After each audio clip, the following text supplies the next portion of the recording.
Hello, greetings of peace. Assalamualaikum warahmatullahi wabarakatuh.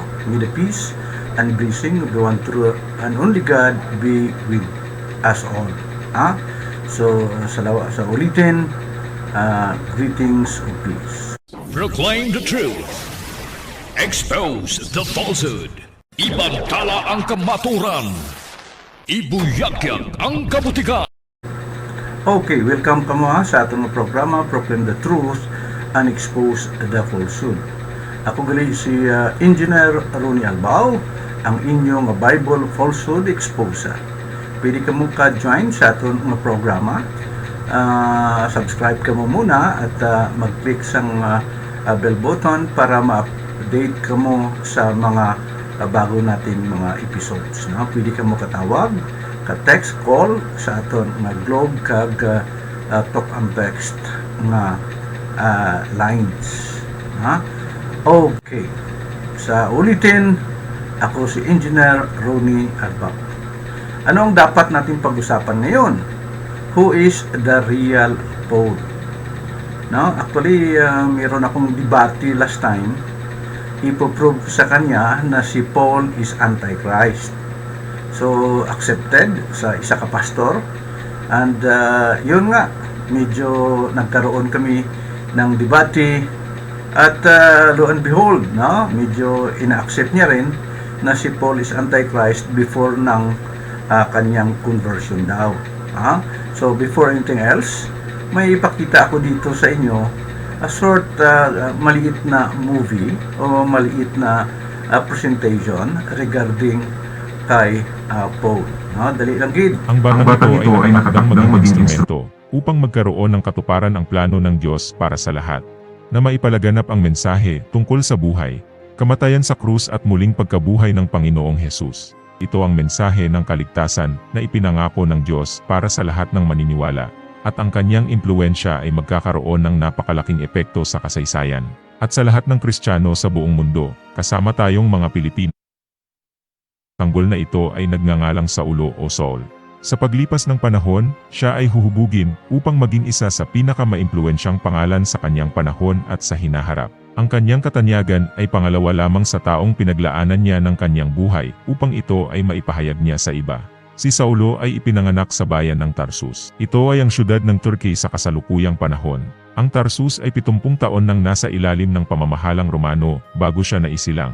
Kaya siya ay naging isang mamamayang Romano, bagamat hindi malinaw sa Biblia kung papaano siya naging isang mamamayang Romano. Marahil, ito umano ay dahil sa ang kanyang mga ninuno ay nagmamayari na ng mga lupain sa Tarsus bago pa man ito sakupin ng mga Romano. At ayon sa kaugaliang Romano, kapag ikaw ay nagmamayari ng lupain na kanilang nasasakupan ay pagkakalooban kanila ng pribilehiyo na maging isang mamamayang Romano, pati na ang iyong mga anak at magiging mga apo. Kaakibat nito ay ang mga pribilehiyo ng pagpapanatili ng iyong sariling tradisyon at kultura. Ang Tarsus ay ang kapital ng Cilicia at siyang sentro ng pangangalakal, kasaganaan at edukasyon. At narito ang pinakatanyag na unibersidad sa panahong iyon na tanging katunggali ng Athens, Greece. Dito lumaki at nahubog si Saulo sa maingay at napakaabalang syudad na ito at nakinabang sa lahat ng oportunidad at benepisyo ng pagiging isang mamamayang Romano. Bagamat si Saulo ay isang mamamayang Romano, siya ay nagmula sa isang pamilyang Hudyo. Ang trabaho ng kanyang ama ay ang paggawa ng tolda at isa ding pariseo. Ito ang nagimpluwensya sa kanya sa loob ng 14 na taon.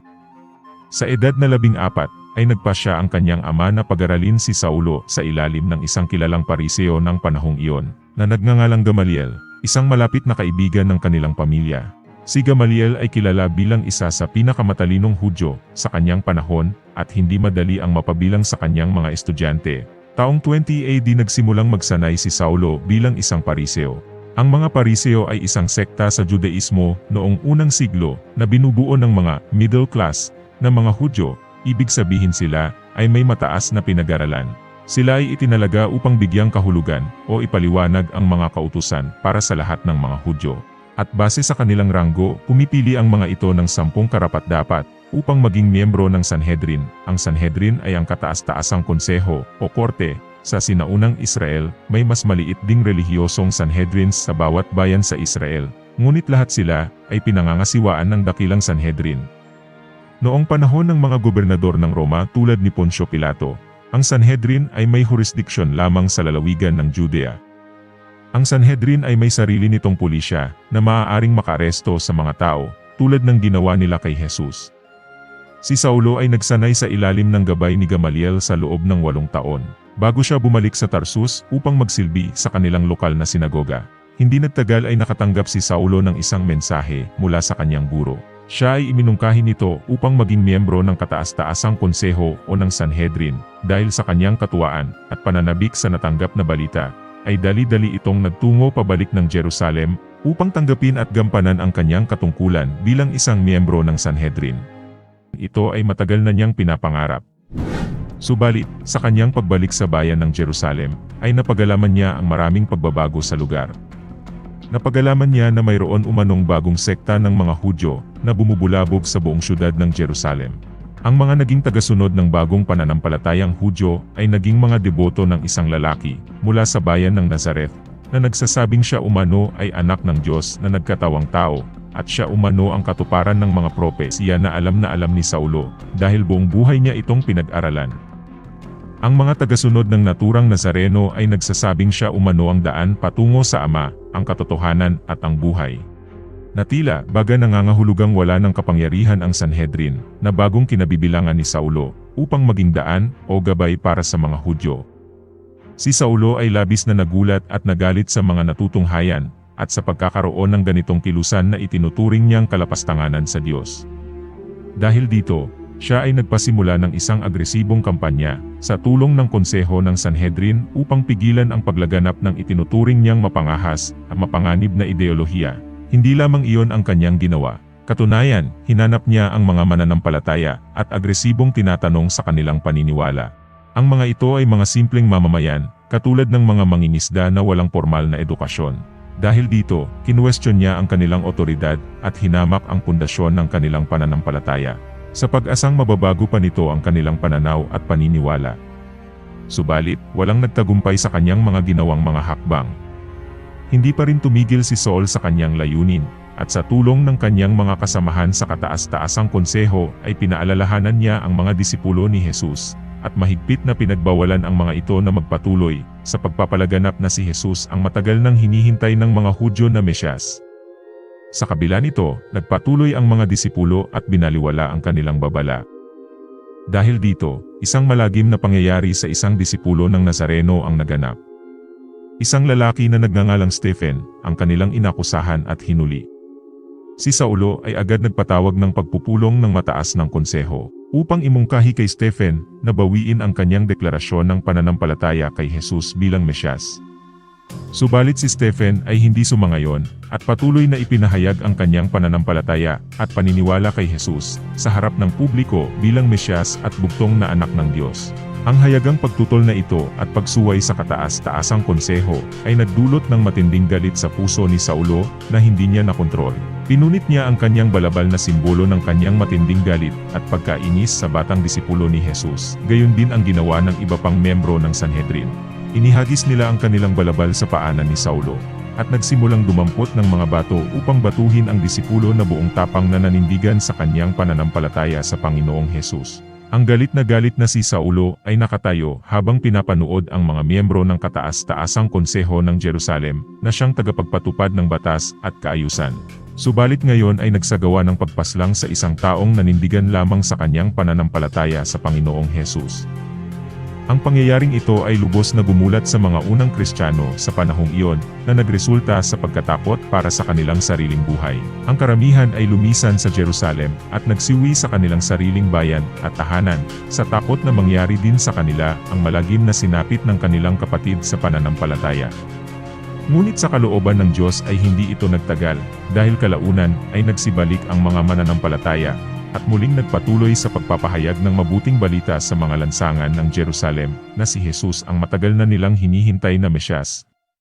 Lumipas ang ilang buwan at natapos ang maraming pagpupulong at mga debate sa kataas-taasang konseho.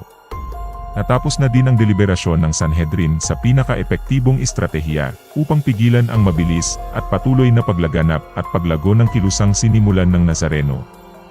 Ang kataas-taasang konseho ay tuluyang gumawa ng batas na naglalayong direktang pagbawalan ang mga tao na makiisa sa bagong kilusan.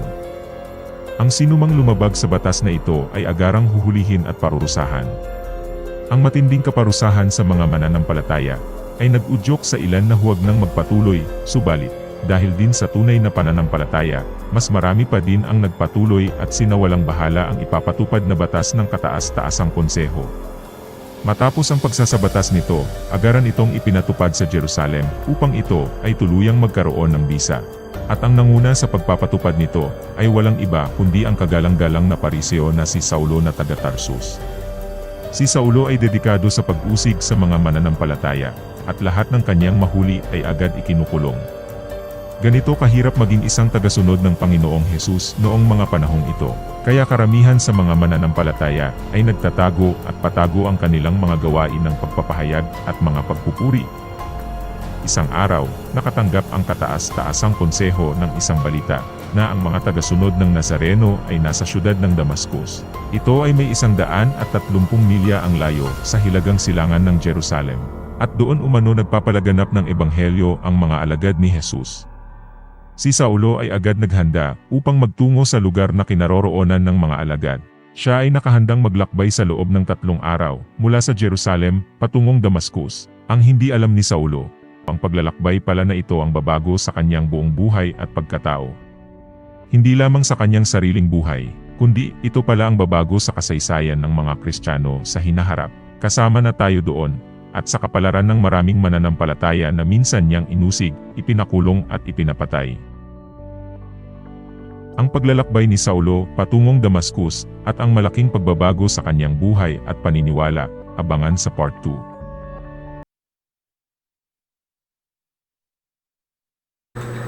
Yan po ang nangyayari about kay St. Paul.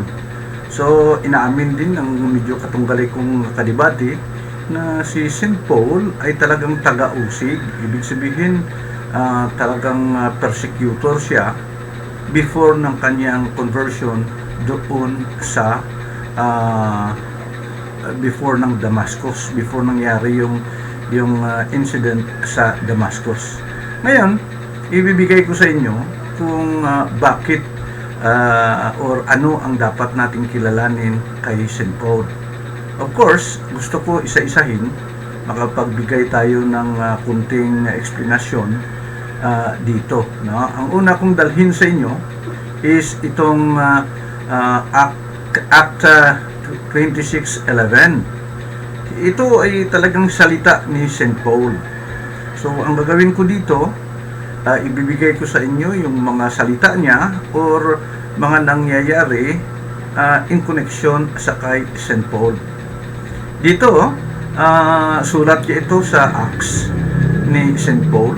Ang sabi niya dito, and I, related kay Paul, punish them oft in every synagogue and compel them to blaspheme, and being exceedingly mad against them, I persecuted them even unto strange cities. So, sa video na pinapakita talagang ganon. Talagang persecutor talaga si St. Paul. Ha? So, ano pa ang gusto kong ipaalam sa inyo? Dito sa Acts 22:4, sinasabi dito, inaamin din ni Paul at talagang from his mouth or from his heart, and I, Paul, persecuted this way unto death, hanggang mamatay yung mga pinipersecute niya. Tinatalian niya and delivering unto prisons. So ito ang nangyayari talaga kay St. Paul. So talagang lalaki, babae, talagang pinipersecute niya. Okay, patuloy po tayo dito sa Acts 26:11, which thing I also did in Jerusalem. Dahil doon siya ay membro ng mga chief priest or mga Sanhedrin, ginawa yan rin to sa Jerusalem, and many of the saints did I shut up in prison. No, inaamin niya to doon sa Acts 26:10, having received authority from the chief priest. Actually sa Sanhedrin, itong kataas-taasang grupo na about sa pagpatupad ang gusto ng mga priest or mga pari. And when they were put to death, I gave my voice against them. Itong sinasabi ni Paul no, na talagang hanggang mamatay, siya mismo ang nagbibigay ng advice. Ang salita niya, being one of the Sanhedrin, authority binigay sa kanya ng mga Sanhedrin, at talagang sinabi niya, I give my voice against them. So hanggang mamatay yung mga tao. Dito sa Acts 9:21, but all that heard them, ang mga tao, sinasabi, nagsasalita, no? And said, it is not this he that destroyed them, which called on this name in Jerusalem. So, kilalang kilala si St. Paul, na? Una, pangalan niya po dito is Saulo, or Saul, no? Saulo. So dito talagang persecutor, no? Destroyer siya. It is not this he that destroy, no? That destroy them which call this name in Jerusalem. Yan. Dito sa Acts 9:1, and Saul, yet breathing out strengthening and slaughter against the disciples of the Lord. Talagang sinoslaughter niya, no? At talagang threaten sa kanya yung mga disciples ng Panginoon Jesus. Dahil dalawang grupo to ang grupo ni Jesus at ang grupo ni Paul. Si Paul is head ng mga Sanhedrin. Hindi niya gusto na ang mga tao, dahil sa tingin niya ay talagang nagbibigay itong si Jesus ng mga preaching against sa kanyang stand, no? Dahil estudyante din ito si Paul ni Gamaliel. So alam niya, may marami siyang alam sa mga nangyayari, no? So gusto niya ipipersecute, gusto niyang ipahinto yung mga grupo ni Jesus at saka yung mga followers ni Jesus. So tinitraten niya at talagang pinapatay niya ang mga sumusunod kay Jesus.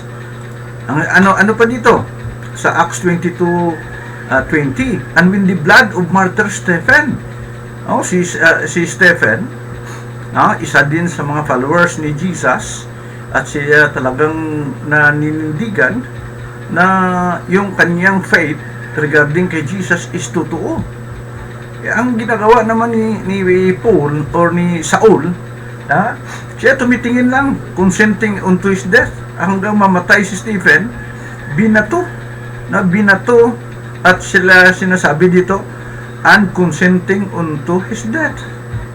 Talagang konsentidor si St. Paul, hanggang mamatay po si Stephen. Anong nangyari? Sabi niya, for I am the least of the apostles. This is actually after na ng conversion niya, no? Sinasabi ko lang sa inyo, that is before and after ng kanyang conversion, talagang antikristo ito si St. Paul. I am the least of the apostles, that I am not meet to be called an apostle. Hindi dapat ako tawagin na apostle. Dahil, sabi niya, I persecuted the church of God. Inaamin niya. So, persecutor si Paul or si Saulo, yan po ang the real soul o the real Paul na pinapakilala ko sa inyo. Pero ngayon, talagang number 1 siya. Actually, mayroon siyang 14 letters, mga books from Romans. Doon, mga 14 books, lahat yun, mga Thessalonians, Corinthians, Titus, Philemon, Ephesians, and so on and so forth. 14 books, lahat-lahat yun, sinulat ni Paul.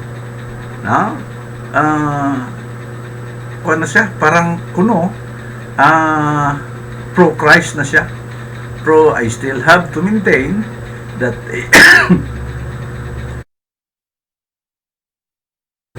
that before his conversion doon sa Damascus and even after, si Paul ay talagang anti-Christ.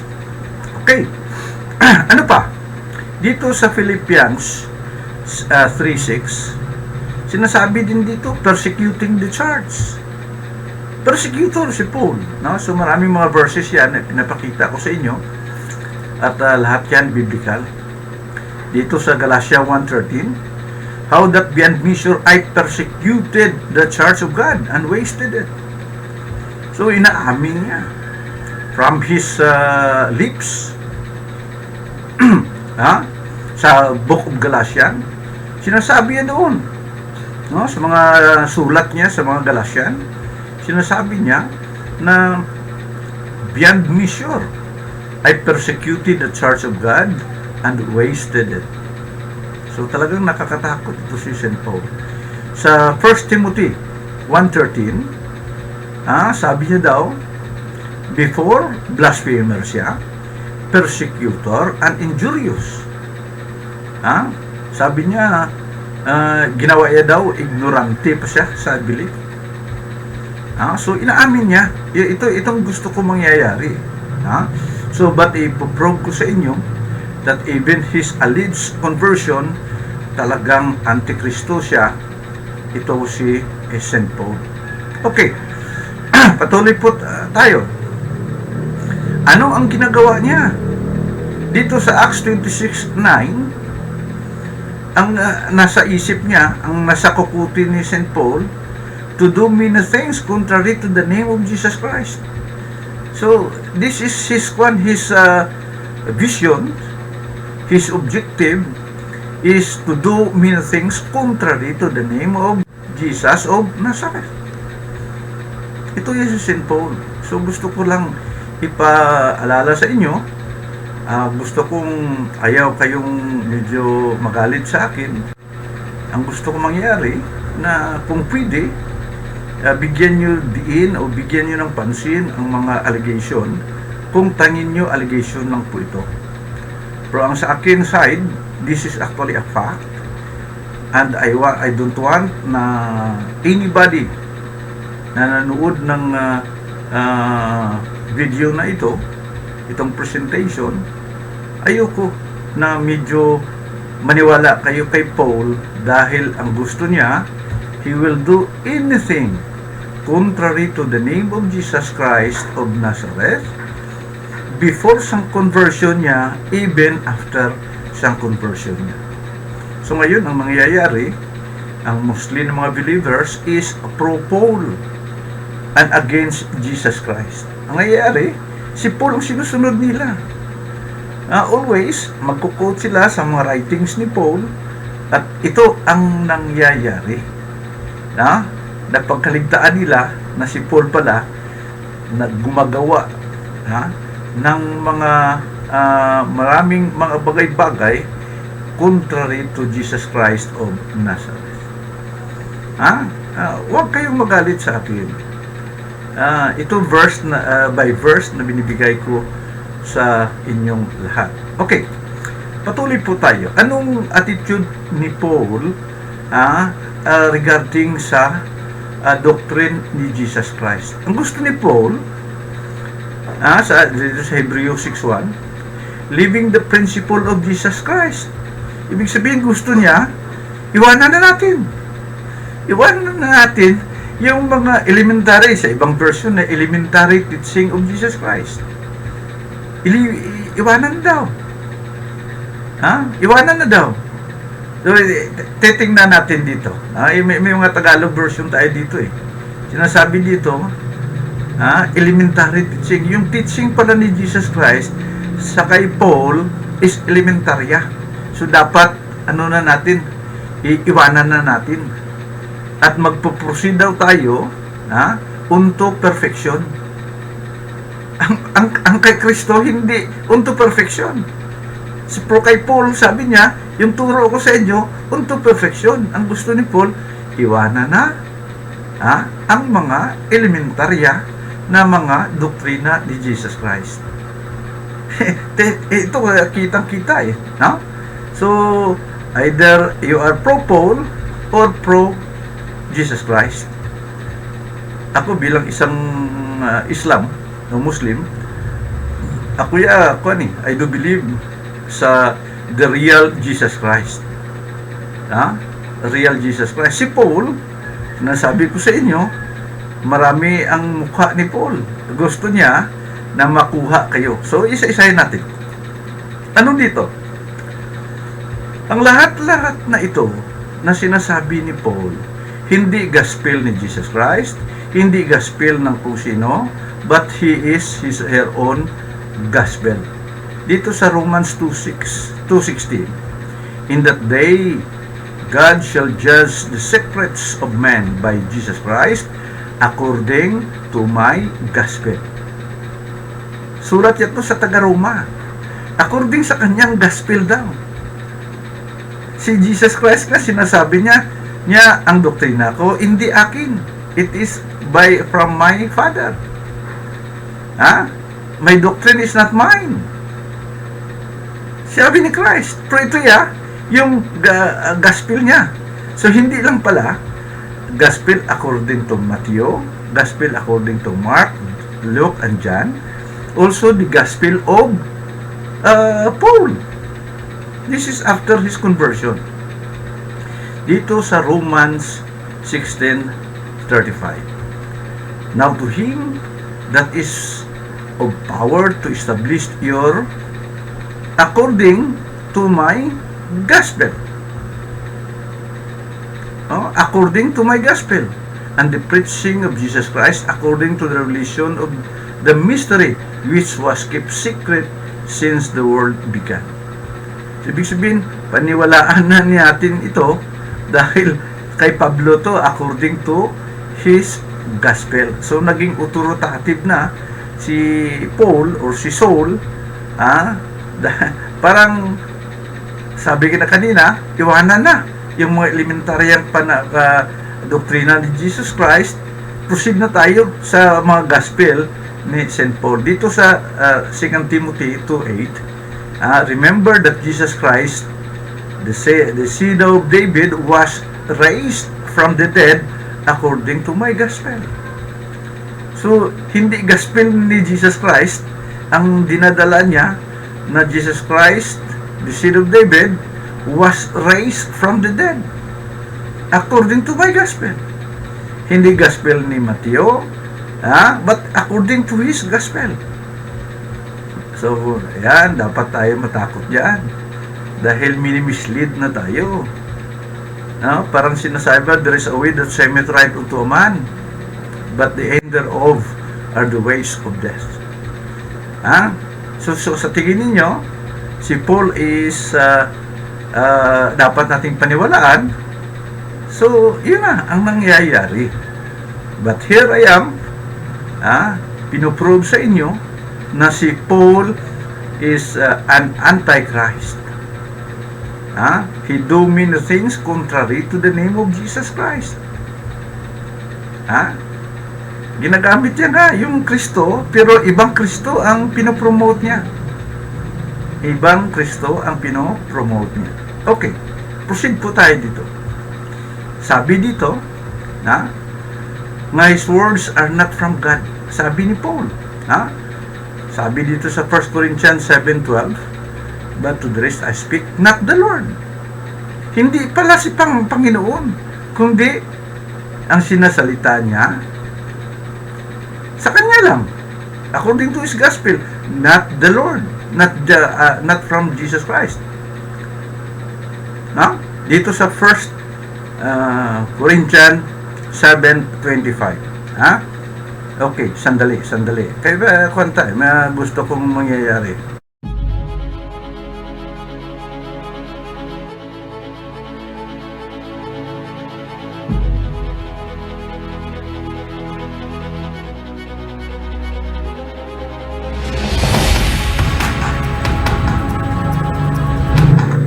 Okay, now so proceed po tayo.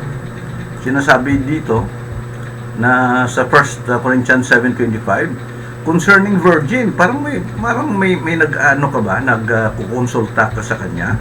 Anong sabi niya? Dito sa 1 Corinthians 7:25, now concerning virgins, I have no commandment of the Lord. Wala siyang mai-advise.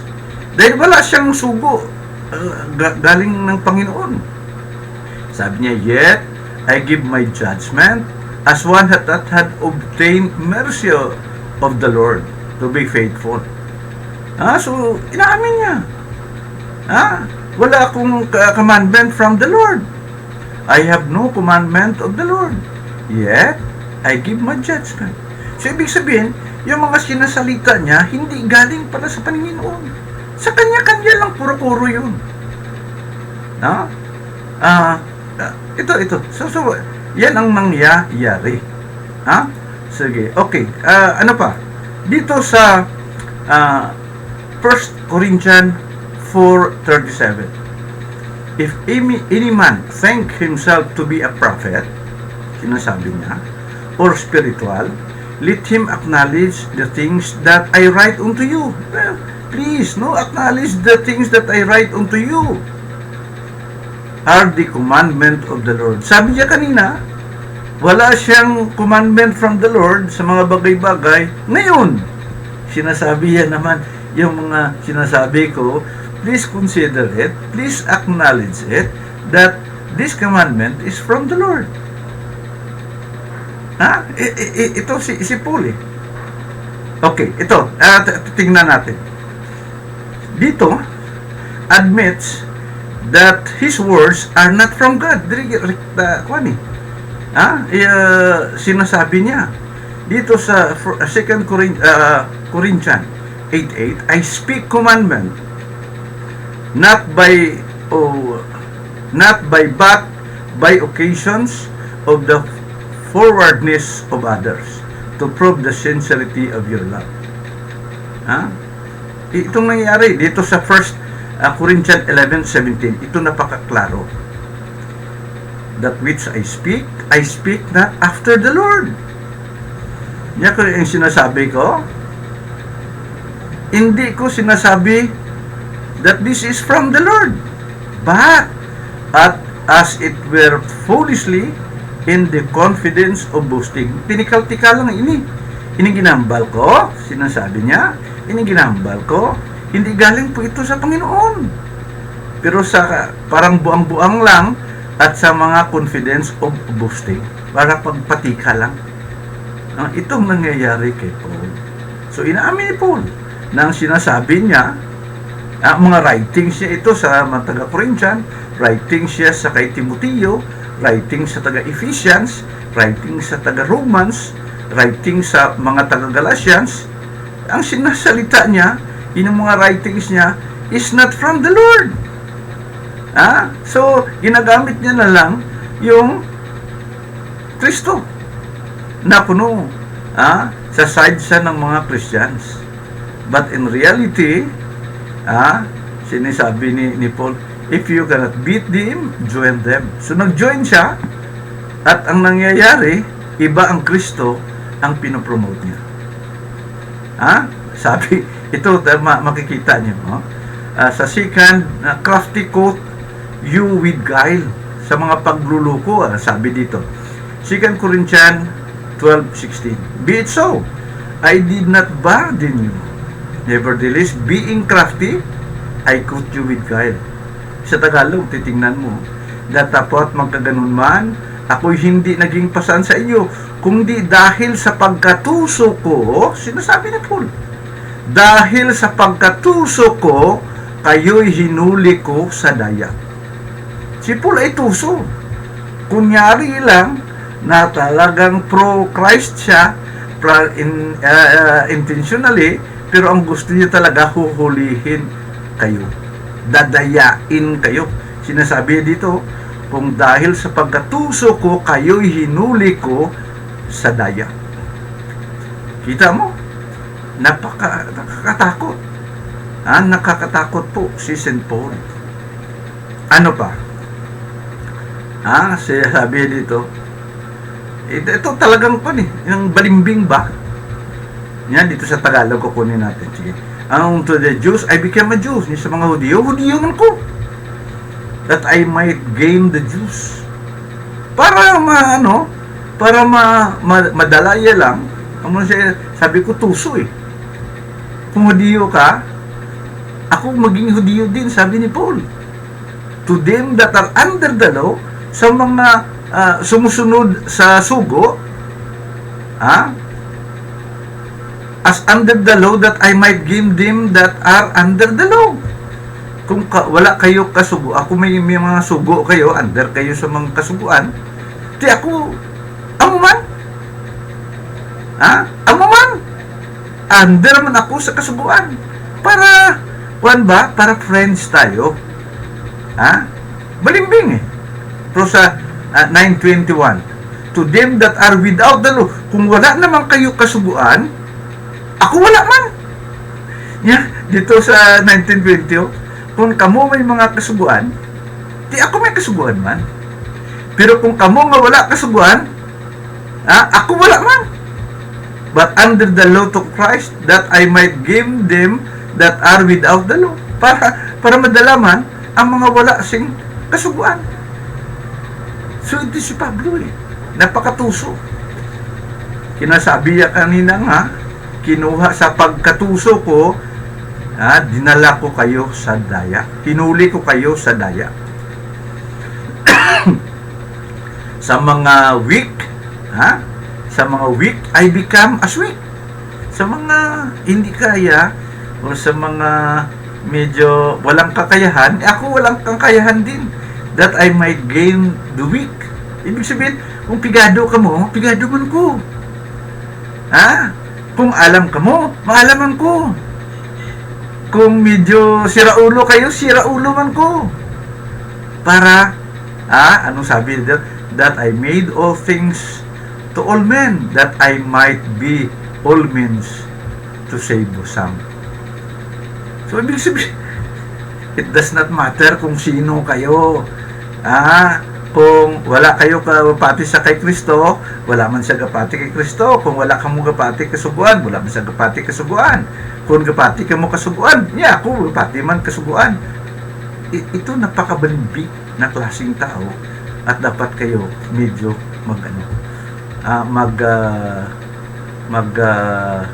muni-muni. Ito, about circumcision.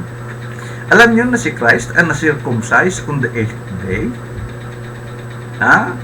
Moses therefore gave you circumcision.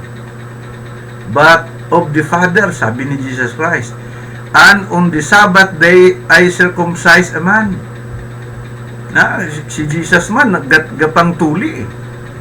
On the Sabbath day, ibig sabihin, ang pagtutuli is a must. Kailangan, that is for hygiene. At the same time, covenant yan ng Panginoon sa kay Abraham. Sa kay Abraham. Okay? Okay.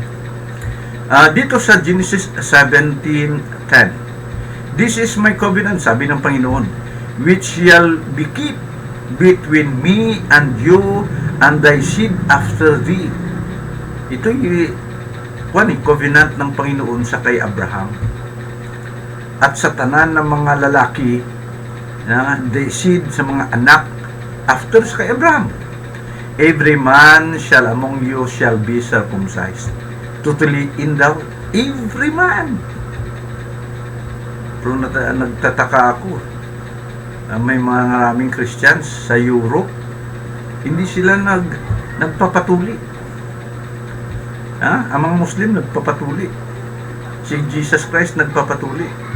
Pero maraming mga Christians among Christian countries na talagang supot, hindi sila nagpapatuli.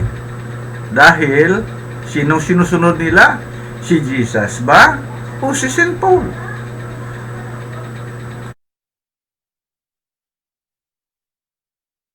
Okay. So dito si Jesus nagsi-circumcise, nagkuan siya, gumagawa siya ng circumcision even on Sabbath day.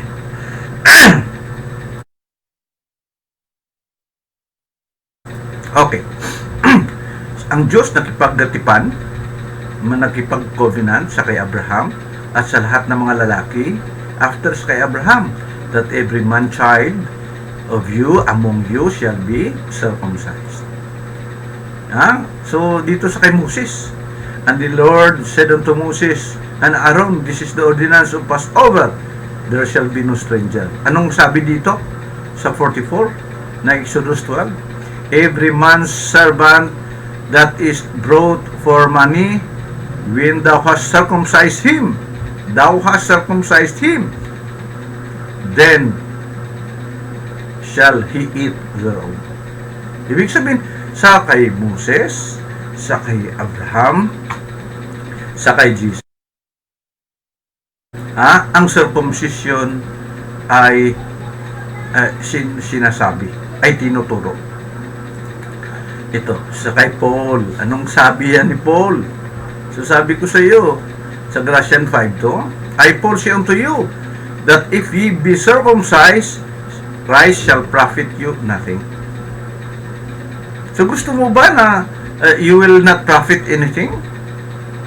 Dahil si Christ daw shall profit you nothing kung circumcised ka. Dahil kung titingnan mo, kung circumcised ka daw, dapat sundin mo ang sugo.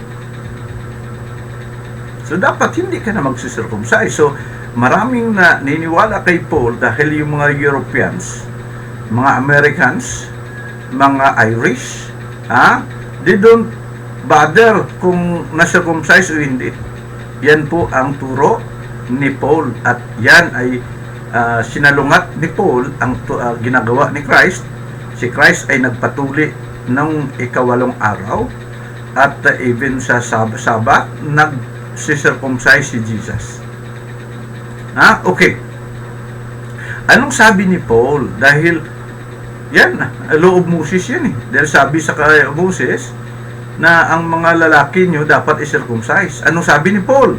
Dito sa Acts 21:21. Anong sabi ni Paul? And they are informed of thee, that thou teachest all the Jews which are among the Gentiles to forsake Moses. Ito ang gusto ni Paul. I-forsake, ibig sabihin, baliwalain ang turo ni Moses. Sabi si Jesus Christ, sinasabi niya nga sabi niya, I came not to destroy the law, mga teaching ni Moses. I come but to fulfill. Si Jesus ay sumusunod sa teaching ni Moses. Si Paul verbatim, among the Gentiles, mga Hudiyo which are among the Gentiles, to forsake Moses, that they owe not to circumcise their children. Hindi gusto na magpatuli ang mga kabataan. Ito yung teaching ni St. Paul even after some conversion.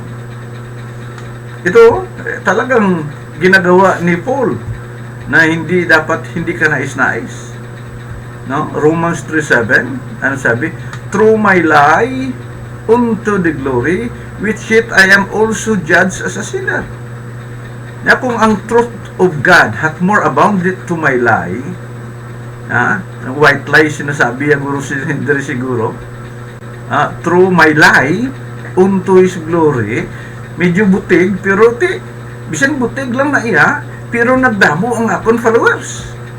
Ang mga Christian subong nagdamo, bisan binutig lang ang akong nuturo, sabi ni Paul, nga why yet I am also judged as a sinner.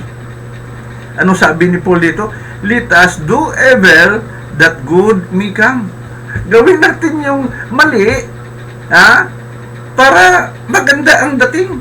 Kahit mali, pero dumami ang mga Christians.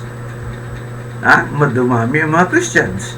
Kahit nagkaiba-iba ang kanilang relihiyon. Iba ang relihiyon ng mga Adventist, ibang relihiyon ng Catholic, ibang doktrina ng mga Baptist, ibang doktrina ng mga Jehovah's Witnesses. Sabi niya, walang problema dahil lahat kayo naniwala pa rin sa akin. So, kahit magkaiba-iba, yung mga denomination ninyo, ha? Hindi yon importante kay Paul. Ang gusto lang ni Paul, ha? Kahit na through my lie, ha? Let us do evil that good may come. Yan po. Ito, yung pagkain. Ang pagkain talaga sa Old Testament, sinasabi doon na bawal yung baboy, bawal yung dugo, bawal yung mga naihalad sa mga Diyos-Diyosan. Ha? Po si Paul, sabi ni Paul, para ma-convert niya, para makuha niya ang mga Gentiles. Dahil ang mga Gentiles, hindi naniniwala sa Sabat eh. So, sinasabi niya sa mga sulat niya sa mga taga-Colossians, ano sabi niya? Let no man therefore judge you in meat, sa mga pagkain, nor in drink. Kain ka ng baboy, okay lang. Kainom ka ng mga makahulubog na ilim nun, okay lang.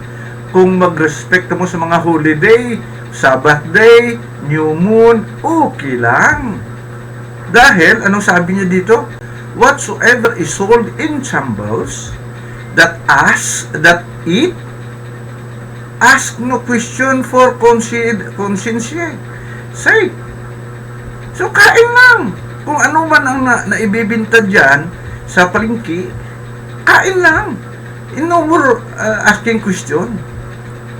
Sabi naman dito sa Timothy 4:14, sa kay Moses sinasabi mayroong may mga clean and unclean animals. Pero ito sa 1 Timothy 4:4, for every creature of God is good and nothing to be refused. Ibig sabihin, kahit baboy yan, kahit grabing kolesterol dyan, kahit ido pa dyan, kahit ano yan, ha? Pasalamatan mo lang. Kahit na langgam yan, kahit na aso yan, kahit na ano yan, ng manok, kain lang. Pasalamatan mo lang, okay na. So, ibig sabihin, sa kay Paul, para walang, para lahat pwede, lahat pwede niya ma-facilitate, ma-accommodate, okay na, wala problema. So, kahit na palainom ka ng wine, medyo gambler ka, okay lang kay Paul. O kain ka ng wala na. Dahil, sa kay Paul, lahat pwede. Pero si Christ, iba. Ano sabi? Ito naman, how to deal with women. Mga babae. Sa kay Paul, ibig sabihin, hindi sinusunod ng mga Christians ito eh. Dahil kung titingnan mo, ito is anti-women. Anti-women. Ano ba yung na Women's and Children's Act? Anti-Women and Children's Act. Sinasabi dito, let your women keep in silence in churches. Yan ang turo ni Paul. Kung babae ka, hindi ka pwede magsalita sa church. Pero hindi sinusunod ng mga Christians ito dahil medyo open-minded naman ng mga Christians eh. Pero ito si Paul, sabi niya, for it is not permitted unto them to speak. Ang mga babae. Talagang napakabigat ng mga kondisyon ni Paul. But they are commanded to be under obedience as also set the law. Anong law na sinasabi dito ni Paul? That is according to his gospel. Bawal yung babae na magsalita sa churches. 1 Corinthians 14:35. And if they are learned anything, let them ask their husband at home. Kayong mga babae, sabi ni Paul, kung gusto mo may malalaman ka, ask your husband. For it is shame for a woman to speak in church. Yan ang turo ni Pablo eh. So, si Paul, hindi lang anti-women, kundi talagang anti-Christ pa. Ha? Okay, anong nangyayari dito? How to deal with women. Sa garon pa rin. 1 Timothy 2:11. Let the women learn in silence with all subjection. Dapat medyo, kuwan ka daw. Tamimi ka lang. Ha? 1 Timothy 2:12. But I suffer not a woman to teach. Ang mga babae, hindi. Nor usurp authority over man, but to be in silence. Dapat, kayo daw mga babae, dapat medyo tahimik kayo. Huwag kayo magsasalita. Ha? Turo yan ni Pablo. Turo yan ni Pablo. I do not know kung i-consider niyo yung sinasabi ko, or sabihin nyo naman, magagalit kayo sa akin dahil kinukontra ko si Pablo. Actually, hindi. Ha? Kinukontra ko ang mga teaching ni Pablo. Yung kunyari sa Damascus, pag-usapan na po natin yan. Kung talagang totoo na medyo mayroong conversion na nangyayari, pag-usapan po natin yan. Okay. Anong sabi ni Paul? Ito kanya, na? Sa kanyang sa kanyang claim yan. Romans 7:14 to 19.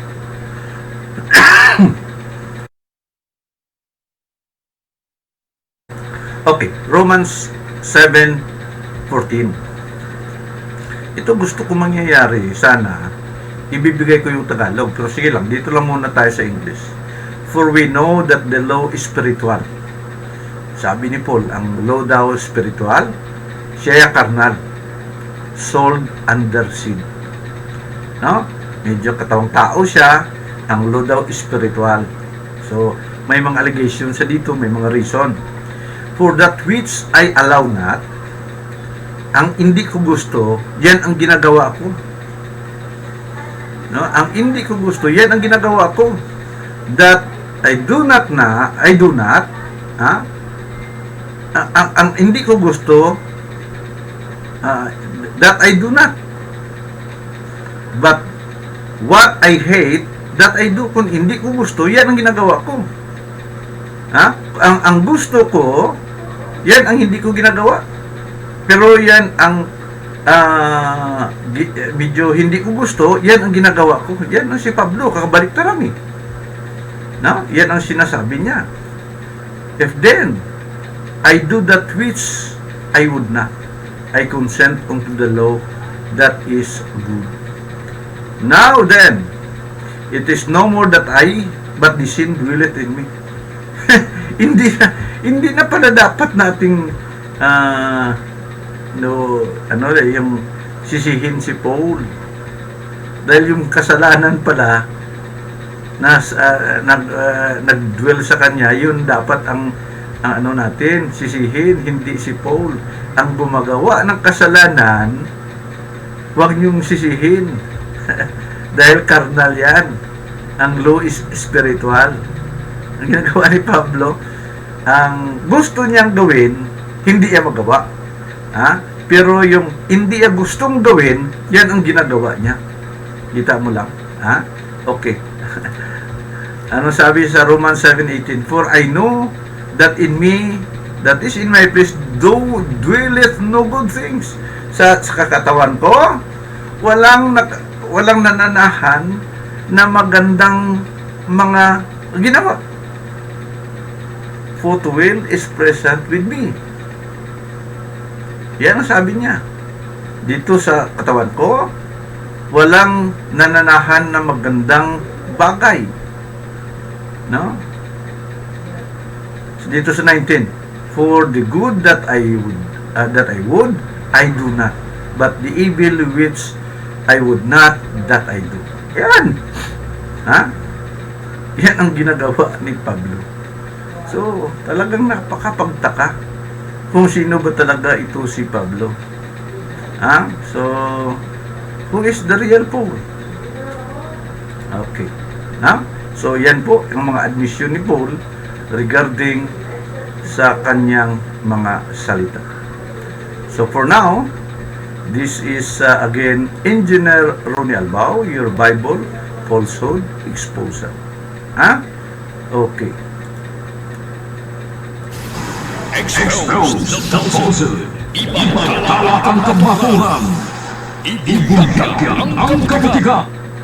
Okay, sa ulitin, pwede kayo mag-subscribe sa atong account, mag-press ang bell button, kag makabaton to mo sa mga update. So, every now and then, mayroong mga episodes ako na live po ito. Sa ngayon, live po ito. How I wish na medyo magka-interest kayo. At ang objective natin dito, hindi na sirain natin yung pananampalataya nyo, kundi gusto ko lang gawin na ipakita ko na ang totoong sino si Paul. Gusto ko ang totoong Jesus Christ ang sundin natin, hindi yung Jesus Christ na pinopromote ni Paul. Dahil si Paul sinungaling, gagawa siya ng mga bagay-bagay contrary to the name of Jesus Christ. So, even Jesus Christ ang name, pero yung teaching is kontra sa kay Jesus Christ, medyo aware po tayo dyan. Ako si Engineer Ronnie Albao, gusto ko lang na ipakilala as your Bible falsehood exposer. Salamat po. May the peace and blessing of the one true God be to each and every one.